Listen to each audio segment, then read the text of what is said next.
All right, welcome to Buying Gold Coast Deep Dive Series, where we unpack a specific topic to give you, the Gold Coast buyer listener, as much feedback and value as we can. So today we're actually going to uncover the three most common buys on the Gold Coast right now. So we're talking in 2025, we're coming close to the end of financial year, and I've observed three key buyer types. And what I'm going to do, I'm going to explain why these three buyer types are so prevalent on the Gold Coast right now.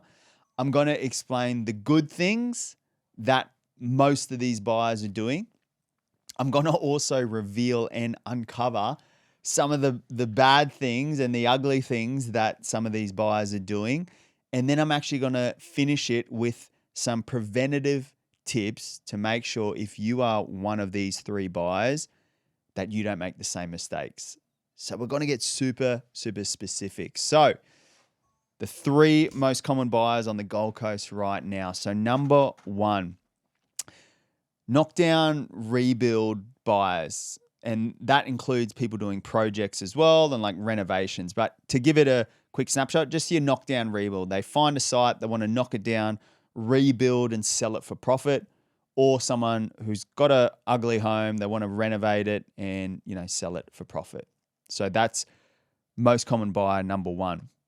The next two are just as prevalent on the coast, but I just thought I'd start with knockdown rebuild buyers. Why there are so many on the Gold Coast right now. So as I said, I'll structure in a way where I'll reveal the why, the good, the bad, and the preventative tip. So why there are so many knockdown rebuild buyers on the Gold Coast right now is because the margins are actually quite attractive.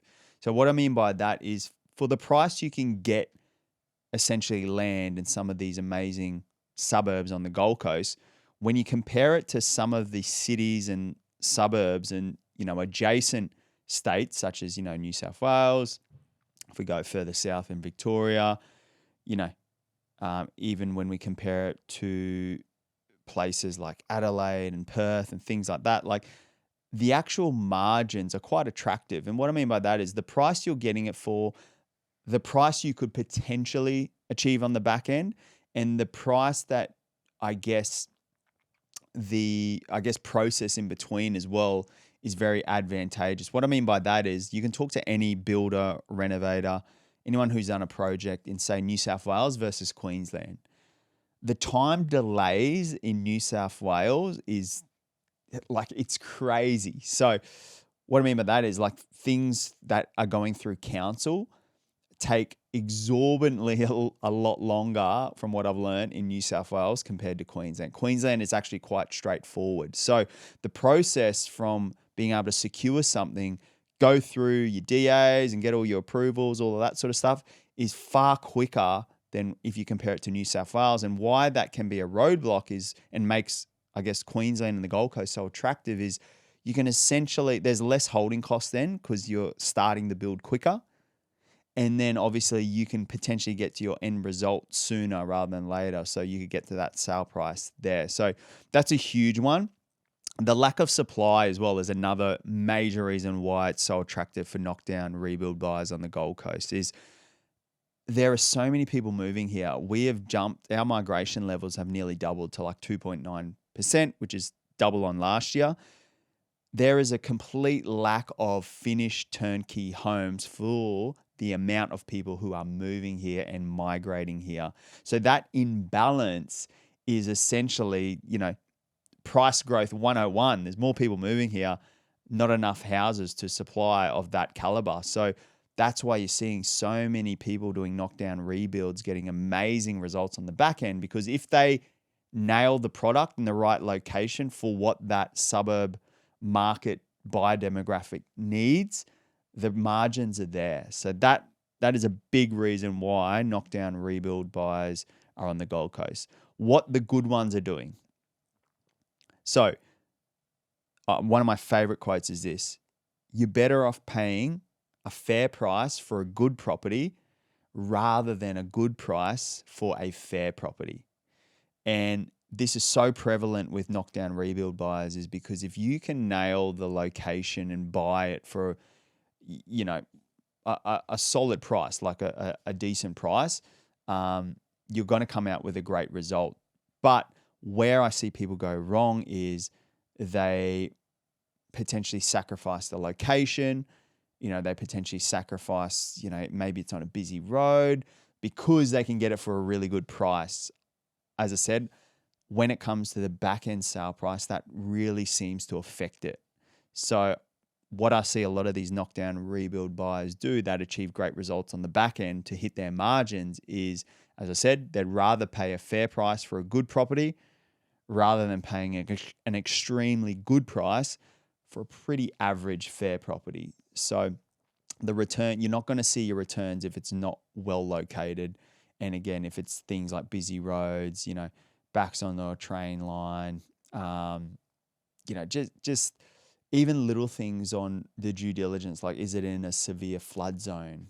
Is it next to a pocket or pockets that have a changing zoning? Like it's all going high density there. So that house is potentially going to be next door to some huge high rises on the Gold Coast. So you just got to be super mindful of that. So you're better off paying a fair price for a good property rather than a really good price for a fair property. That's what the good ones are doing. What the bad ones are doing is, as mentioned, they're picking the wrong location and they're overpaying. So they're picking the wrong location and they're overpaying. In knockdown rebuilds, what I'm seeing the best buyers do, the mindset they have is you make your money on the way in. So you need to be able to coop up some of your back end margin on the buy in. What I see some of the novice knockdown rebuild buyers do, and the ones who aren't achieving great results, is they overpaid for the block itself on the front end, and as mentioned, they've just in a bad location. Number one, you cannot out renovate a bad location, no matter how good your build is. What I've noticed on the Gold Coast right now is that you cannot out renovate a bad location. The return will not be there if you're putting in so much effort into this build, but the actual site itself is not in the right location. So that is a huge one that I see people doing bad. And then the preventative tip, I guess, on this is just understanding, now that you've got the good and you've got the bad, how to prevent all of this is do your research. So get on a micro level in terms of the streets. So just because, for example, there's some really good sale results in Burleigh Waters, which there's some streets in Burleigh Waters I would definitely stay away from due to various reasons on a micro factor.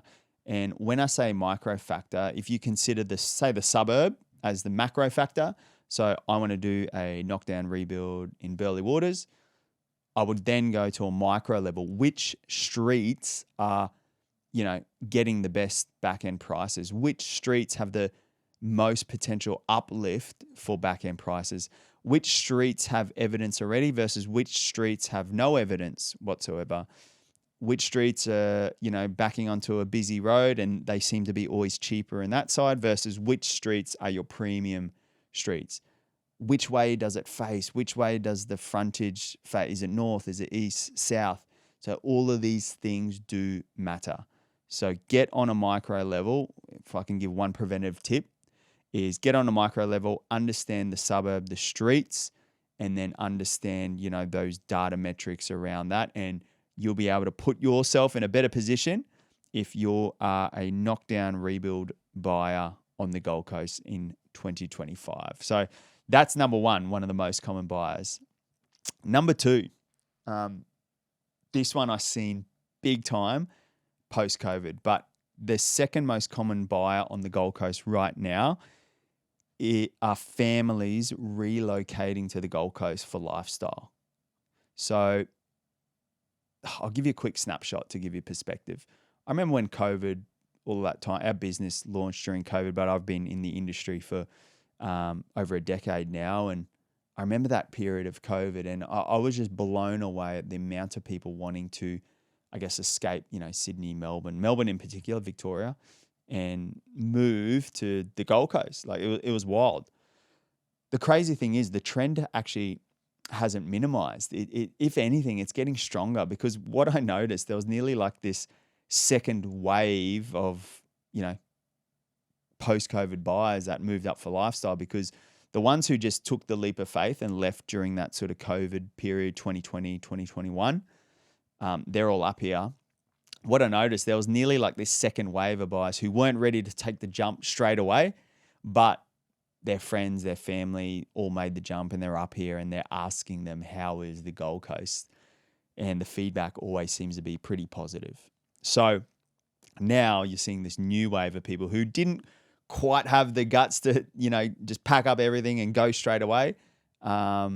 They're starting to make the move now, which is really, really exciting, because it's bringing a whole new demographic of buyers to the Gold Coast, which is uplifting a whole lot of things, infrastructure, cafes, lifestyle amenities, so many different things. So that's a big reason why there are so many families relocating for lifestyle. I call it post-COVID lifestyle lack. So many migrated post-COVID because of that feeling of the lack of lifestyle they were, living in some different states. And that can be a magnitude of reasons. COVID gave people a little pause in life, so they had an opportunity to think around, what do I want? What do I enjoy? And a lot of it did revolve around, lifestyle. It's different pace up here compared to some other cities. The climate is obviously a lot different too. So it just gave these types of buyers that pause in life they needed to actually rethink and calibrate and understand what they wanted as a family. So we're seeing still so many buyers relocate from interstate. So what these buyers are doing well. So this is the good. Remember, I'll structure in a way where I'll give the good, the bad, and the preventative tip. So the good, that families relocating for lifestyle, what they're doing well is they set up everything before they make the move. So what I mean by that is maybe they need to sell a home. Like we worked with so many clients who like we had literally 2 the other month that both were going through sales campaign. One was in, I think, Lane Cove in Sydney, and the other one was like in Northcote in Victoria. And similar thing, like they're going through their sales process there. We told them, focus on the sale. Just focus on the sale first, because, selling a property is stressful enough, right? Throw in trying to find a property interstate and make the move is a whole nother weight that doesn't need to be on the shoulders. So what we always suggest to people, and what the best moving interstate do well, is they take it one process at a time. So if they need to sell something, they'll get that done first.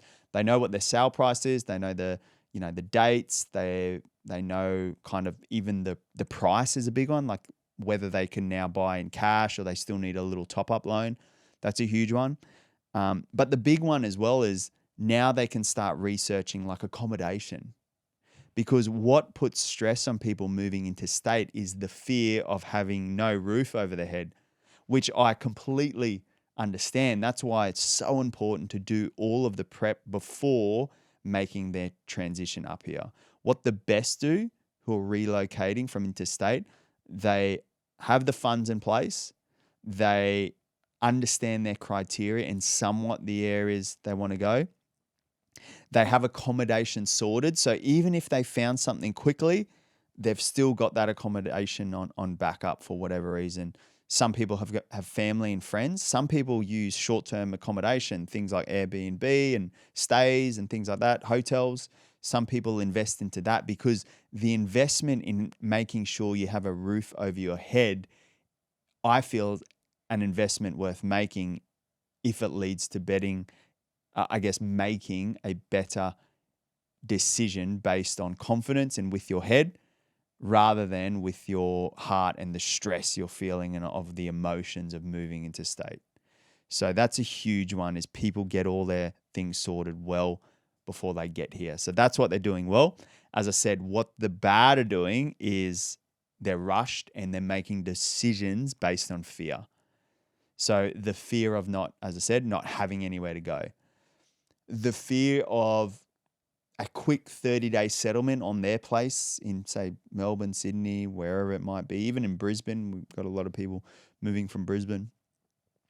They have a quick 30-day settlement, and then they're just like, oh my gosh, we have to find something now. And they start making decisions based on that mindset.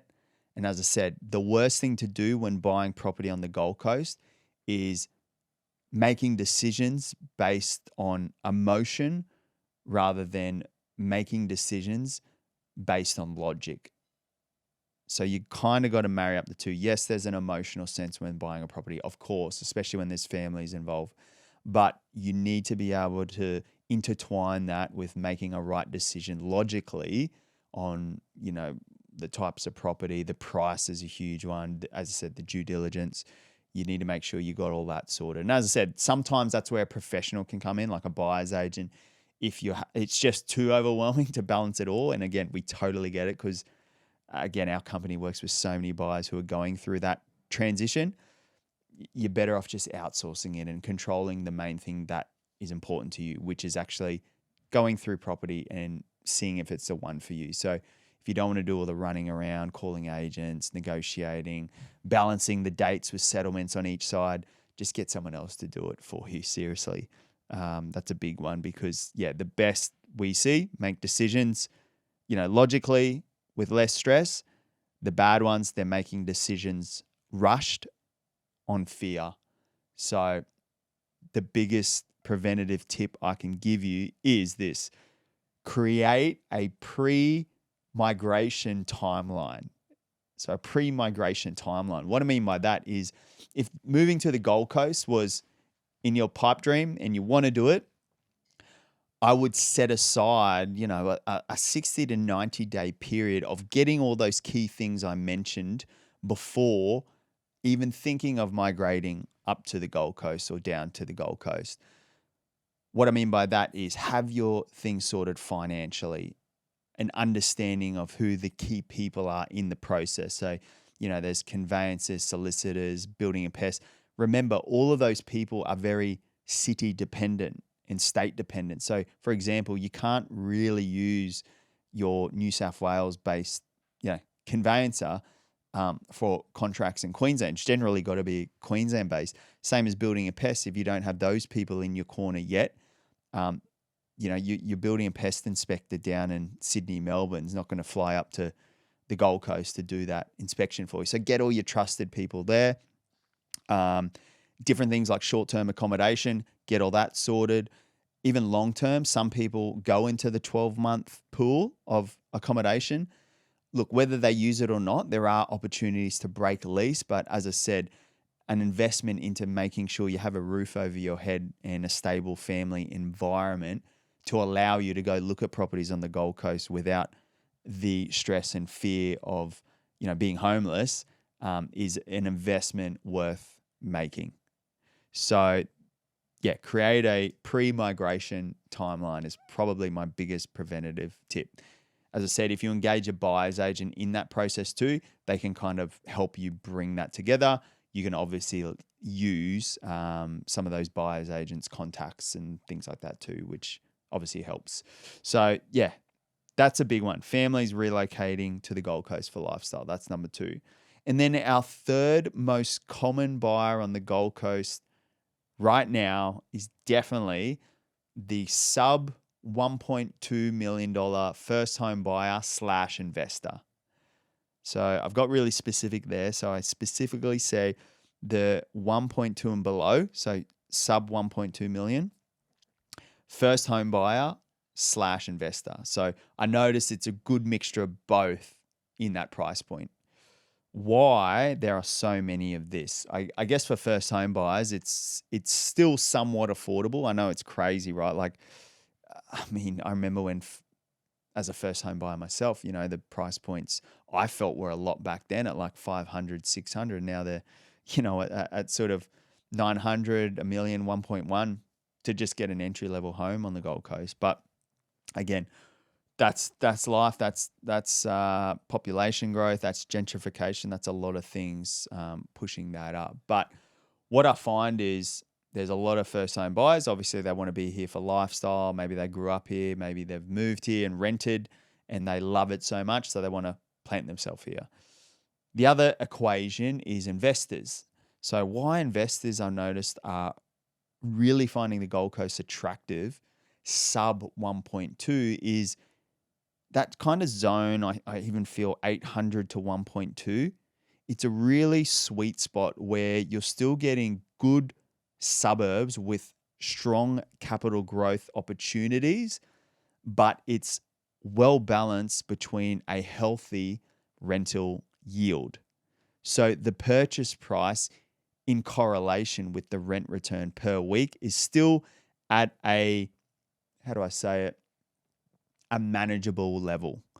Whereas, again, some cities in Australia, your entry price is so high compared to what the rent you're getting. Yes, you're obviously going to get huge capital growth, but the holding cost and the gap between the rent and what you bought it for is so wide that most of Australia, they won't be able to manage that based on income levels. What I also noticed too, yes, cash flow is important, so the rents are really good here, but the capital growth prospects are huge. Like some of these properties I'm talking about in the investment sub 1.2, there was 600 to 700 like not that long ago, like 24 months ago even, and now they're creeping up to nearly $1 million plus. So the capital growth has been insane. But then I say the cherry on top though, if you go on one of my favorite websites, SQM Research, that gives you the vacancy rates of any city in Australia that you want to look at. Type in any Gold Coast suburb right now, and what you'll find is this trend. Most of the vacancy rates on the Gold Coast right now are anywhere below 2%. Some suburbs on the Gold Coast right now are below 1%. So you could only imagine if you're one of these investors who has parked some money on the Gold Coast and you're about to rent it out in a market that is circa 1% vacancy rate, you can rest assured that that property is not only going to get rented out quickly, it's going to get rented out at the higher level of the rental appraisal range, which is super attractive for any investor right now in Australia. So that's a huge reason why one of the most common buyers right now is the first home buyer / investor sub 1.2. What those buyers are doing well is this. They learn how to buy before what to buy. So a big one I always say to first home buyers is don't focus on like which suburb, what property type, all of those sorts of things if you haven't even spent time understanding how to buy it. So understanding how the contract process works, understanding how the open home situation goes and how do you talk to a real estate agent, how do you search and save properties, how do you shortlist potential properties? How do you even price properties? Like wrapping your head around all of these things before you even start looking on what to buy will help you as a first home buyer, have that, advantage or just be able to keep up with the Gold Coast. Look, I'm being transparent. The Gold Coast is a very hot and fast market. It's super competitive. It's very popular. So if you're someone right now who's still got the training wheels on when it comes to knowing how to buy, unfortunately, you're going to get a lot of pain over the next sort of 6 to 12 months because there's a lot of buyers right now who got the training wheels off and they've done this before. And if you can't make decisions quickly and confidently, unfortunately, you are going to be left in the dust in the Gold Coast market. So that's my biggest one is learn how to buy before what to buy. That also includes, finances, if you're using a buyer's agent, engaging them early, having a chat to, just even understanding how the whole pricing property thing goes. Like a common one people always like, what's the difference between like contact agent and expressions of interest? What's EOI? Like auction, how does auction work? Can I put an offer prior to auction? There's so many things I understand it. So just try and get as many of those questions as you can answered before you start. Same goes with the bad. So this is what I see a lot of the bad sub 1.2 first home buyers and investors do is there's a lack of understanding when it comes to the due diligence process of buying a property. So whether you're an investor or first home buyer in that price point I mentioned, the amount of things that can go wrong with buying a Gold Coast property is actually quite high. People don't actually understand and uncover the amount of things that could go wrong. So, like I always say, there's nothing to be afraid of. It's just you need to be mindful. You need to understand what could go wrong and then, I guess, draw a straight line over to the other side of like, yes, that's what could go wrong, but this is how you prevent it. And this is the person who can help me. What I'll always say is buying a property is easy. Anyone could buy a property. You could do that on your own. Buying a property well requires a team. It requires experts in each individual field of buying the property altogether. So from finance, from legal, from asset selection, from due diligence, you need to make sure you have got an expert team of people supporting you on the Gold Coast buying journey. Otherwise, you may be independent in the pool of people who buy property versus buying property well. So that's a huge one there. And one thing I always say too with I find buyers in the sub 1.2 first home buyers investors is this, that they always seem to be, again, this happens everywhere, but I noticed that pool in particular, they always seem to be the buyers that listen a lot more to others. And what I mean by that is you just got to be careful where you get your advice from. So I call them barbecue chats, like because it's all new to certain first home buyers or first time investors in that price point is what they do is to be confident, they start seeking out help, which is exactly what you want to do.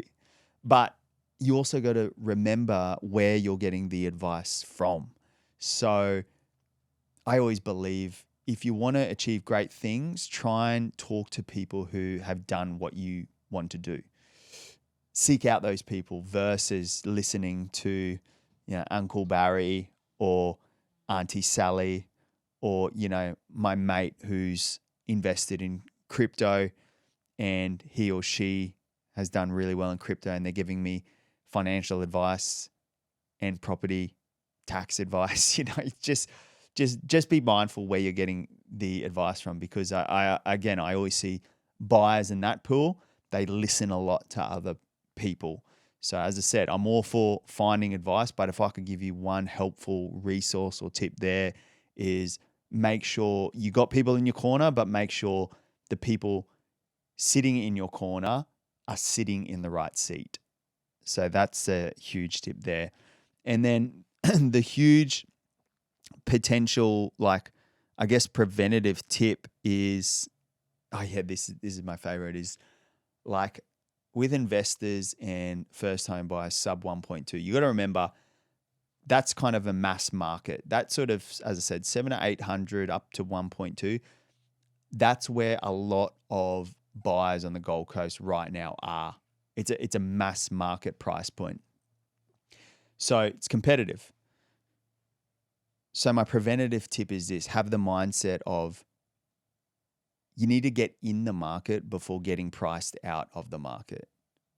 Every month you might be out of the market as a first home buyer or investor, sub 1.2 million. It's the one of the fastest moving price point zones on the Gold Coast right now. So every single month you are out of the market, you are potentially adding an extra 10 to 30K to your borrowing capacity that you're going to need in order to find the exact same property that was available 1 to 2 months ago. So yes, buy with caution. Yes, search slow. But I always say search slow, but then act fast. You need to be ready in a market like the Gold Coast. And as I said, some of those tips I know will help first home buyers and investors sub 1.2, because I noticed that is the actual market where a lot of buyers are in right now here on the Gold Coast. So hopefully those preventative tips help you, as I said, get in the market before getting priced out. Because if you can get in at a decent time, I was just chatting to a broker off air literally just before this, and they're predicting a 0.5%, like a double rate cut potentially.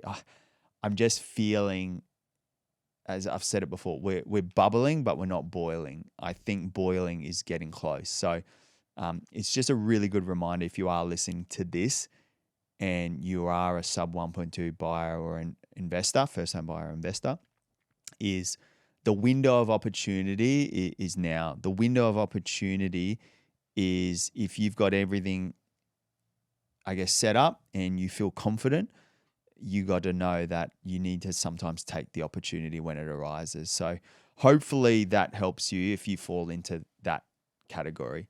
So overarching and summary of it all. So our 3 most common buyer types right now on the Gold Coast, and I'm talking 2025, mid 2025, because I notice it changes literally every 6 months. So right now, 2025, getting close to end of financial year, 3 most common buyers. We've got our knockdown rebuild buyers. We've got our families relocating here for lifestyle. And we've got our first home buyers / investors sub 1.2 million. If you know anyone in one of those 3 categories, do yourself a favor, do them a favor, send them this episode, let them know, Matt just revealed the good, the bad, and the preventative tip to help you. So if you know someone who falls into one of those 3, do the good deed and share this episode. And also, if there's any feedback for me, maybe there's a property type or buyer type you're noticing on the Gold Coast right now, let me know so I can try and provide as much value and feedback for them too, maybe in a future ep. And if you're enjoying these deep dive eps, there's a topic you want covered, let me know and we'll rip into it. So buying Gold Coast, hopefully that helps. And as always, really appreciate you listening and giving your ears for the last, 20, 30 minutes.